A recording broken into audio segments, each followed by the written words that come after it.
Gravir l'Everest est déjà, en soi, un défi mortel, mais certains le rendent encore plus risqué en enfreignant les règles. Imaginez-vous faufiler sans permis, contourner les réglementations et tenter des coups si extrêmes qu'ils laissent sans voix les alpinistes les plus chevronnés. Des vols en parapente interdits aux faux sommets en passant par des raccourcis secrets, il ne s'agit pas seulement d'ascension, mais de véritables braquages en haute altitude. Et la montagne, elle, observe. En mai 2023, l'Américain Darren Verlogan atteignit le camp 2, perché à près de 6000 mètres au-dessus du niveau de la mer. La plupart des gens luttaient là contre le manque d'oxygène, les engelures et l'épuisement extrême. Darren, lui, se préparait à voler. Avec un parapente dissimulé dans son sac, il courut jusqu'au bord et se lança dans le ciel glacé, planant au-dessus des glaciers, des crevasses et de la redoutable cascade de glace du Khumbu. Les témoins furent stupéfaits. Personne n'avait jamais entendu parler d'une tentative de vol en parapente à une telle altitude, surtout en solitaire et sans autorisation. Et c'était bien là le problème. Selon la loi népalaise, toute activité aérienne autour de l'Everest requiert un permis spécial. Darren n'en avait aucun. Il ne viola pas seulement les règles de l'alpinisme, mais aussi celles de l'espace aérien dans l'une des zones d'escalade les plus contrôlées du monde. Les autorités qualifièrent son geste d'irresponsable. Le ministère du Tourisme émit un avertissement officiel et annonça que Darren serait placé sur liste noire s'il tentait à nouveau. Mais pour lui, il ne s'agissait pas de permis ni de bureaucratie, c'était l'adrénaline, les images et la gloire. Dans un monde où chaque ascension de l'Everest paraît identique sur Instagram, c'était sa façon de se démarquer. Et il y parvint, mais pas comme il l'espérait. L'incident devint viral. Les forums d'alpinisme s'enflammèrent. Certains parlèrent d'audace, d'autres d'un affront envers ceux qui risquent leur vie en respectant les règles. Quoi qu'il en soit, une chose était claire. Son vol franchit non seulement l'espace aérien, mais aussi une ligne invisible. Et ce qui suivit repoussa cette limite encore davantage. Gravir l'Everest est censé être une épreuve d'endurance. Chaque pas dans la glace, chaque nuit haletée dans l'altitude fait partie du prix à payer pour atteindre le sommet. Mais en 2023, cette tradition fut ébranlée, lorsque certains commencèrent à sauter les étapes les plus dures, en les survolant.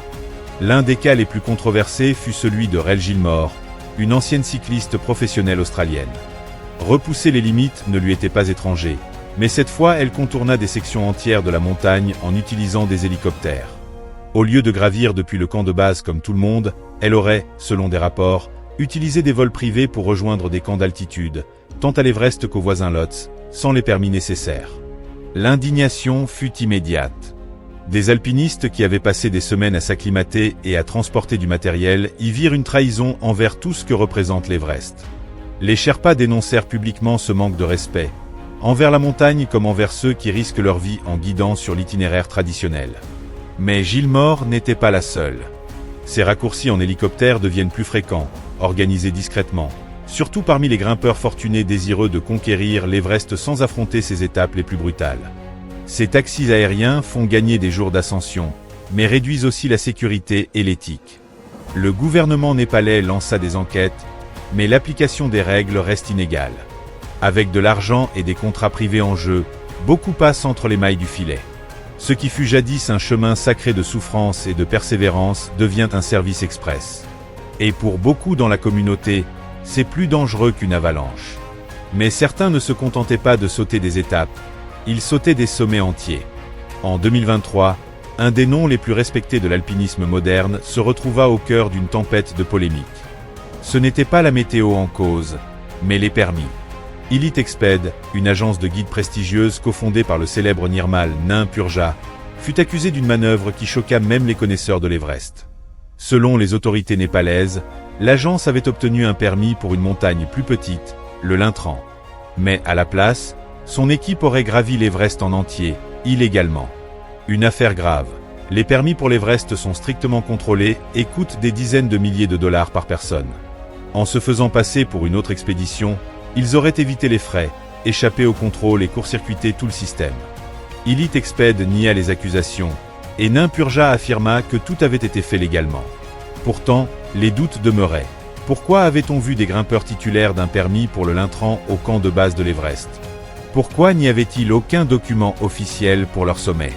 Le ministère du Tourisme ouvrit une enquête, mais beaucoup soupçonnent des pressions internes d'avoir étouffé l'affaire. Et toutes les tromperies ne restèrent pas sur le papier. Certaines furent exposées publiquement, de manière humiliante. Falsifier une ascension de l'Everest paraît impossible. Mais en 2016, un alpiniste y parvint presque. L'Indien Narendra Singh Yadav affirma avoir atteint le sommet. Il publia des photos, reçut des prix nationaux et fut même nommé pour une prestigieuse récompense. Mais il y avait un problème, les images étaient truquées. Des internautes et d'autres grimpeurs remarquèrent des détails étranges, drapeaux mal incrustés, arrière-plans irréalistes. Finalement, l'enquête confirma, il n'avait jamais atteint le sommet. Le Népal lui retira son certificat, annula ses distinctions et lui interdit de grimper dans la région pendant 6 ans. Un scandale qui fit les gros titres dans le monde entier. Mais voici le retournement inattendu. En 2022, après des années d'humiliation, Narendra revint. Cette fois, il fit l'ascension correctement, avec GPS, photos certifiées et toute la documentation. Il obtint enfin le titre qu'il avait autrefois falsifié. Mais la tâche de ce premier mensonge ne s'effaça jamais totalement. Et une question resta en suspens. Combien d'autres ont fait la même chose sans se faire prendre?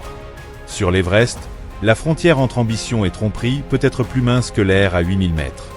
Et tandis que certains trichaient, d'autres poussaient leur corps à l'extrême, au nom de la vitesse. Pendant des décennies, gravir l'Everest nécessitait des semaines, parfois des mois de préparation et d'acclimatation. Mais en 2025, une nouvelle génération de grimpeurs arriva avec une stratégie différente. Éviter la souffrance grâce à la science. Cette année-là, une poignée d'athlètes d'élite du Royaume-Uni et des États-Unis stupéfia le monde en atteignant le sommet en moins de 5 jours. Du niveau de la mer au toit du monde. Sans long séjour en camp de base, sans acclimatation traditionnelle. Comment. Grâce aux chambres hypoxiques et au gaz xénon. Avant de partir au Népal, ils s'entraînèrent dans des tentes spéciales simulant l'altitude, et selon certains rapports, utilisèrent le xénon, une méthode expérimentale destinée à stimuler la production de globules rouges en trompant l'organisme. C'est légal, pour l'instant, mais très controversé. Pour les Sherpas et les alpinistes expérimentés, l'Everest a toujours été autant une épreuve mentale que physique, gagnée pas à pas. Ces méthodes ressemblaient à des codes de triche dans un jeu censé se jouer en mode difficile. Même le ministère du Tourisme avertit que ces pratiques pourraient être interdites, car l'absence d'acclimatation augmente considérablement le risque de décès. La communauté se divisa. Certains y virent une innovation, d'autres un manque de respect. Mais une chose était claire, l'Everest changeait rapidement. Et la réaction la plus forte ne vint pas des gouvernements, mais du peuple de la montagne lui-même. Pour les Sherpas, l'Everest n'est pas qu'une montagne, c'est une terre sacrée. Des générations y ont vécu et sont mortes en guidant des étrangers à travers son terrain mortel. En 2025, après une vague d'ascension rapide, de scandales de permis et de cascades aériennes, la communauté Sherpa fit entendre sa voix. Des guides chevronnés dénoncèrent ce qu'ils considéraient comme une insulte non seulement envers la montagne, mais aussi envers la culture qui soutient chaque expédition. Certains quittèrent même des projets en signe de protestation, refusant de guider des clients qu'ils jugeaient tricheurs ou chasseurs de trophées. Ce n'était pas seulement une question de tradition, mais aussi de sécurité. Les Sherpas avertirent que des grimpeurs inexpérimentés, dépendants d'hélicoptères, de drogue ou de fausse acclimatation, mettaient tout le monde en danger. Si un seul s'effondre dans la zone de la mort, c'est toute l'équipe qui est menacée, y compris les Sherpas censés le secourir. Leur message était clair, l'Everest n'a pas besoin de nouveaux records, il a besoin de respect. L'appel à un code d'éthique pour l'Everest commença à gagner du terrain. Le gouvernement népalais élabora des propositions pour limiter l'usage illégal des hélicoptères, les faux sommets et les techniques d'ascension éclair. Mais tant que l'application des règles restera faible, le vrai changement dépendra de l'écoute de la communauté mondiale des alpinistes. Car au final, peu importe qu'on s'élance d'une falaise, qu'on invente un sommet ou qu'on trompe son corps grâce à la science, l'Everest n'est pas dupe. Il se moque de la gloire sur les réseaux sociaux, des contrats de sponsoring ou des records. Chaque raccourci a un prix, et la montagne ne pardonne jamais. Ce qui commença comme une épreuve d'endurance humaine est devenu un spectacle en haute altitude, où l'argent, la vitesse et l'ego comptent plus que le respect. Mais pour ceux qui vivent à son ombre, les Sherpas, les guides, les familles qui considèrent la montagne comme un membre de leur foyer, ce n'est pas un divertissement. C'est une question de survie. C'est un héritage. Alors, la prochaine fois que quelqu'un se vantera d'avoir conquis l'Everest en un temps record, peut-être faudra-t-il poser cette question. A-t-il vraiment conquis la montagne, ou seulement triché pour échapper à ses leçons ?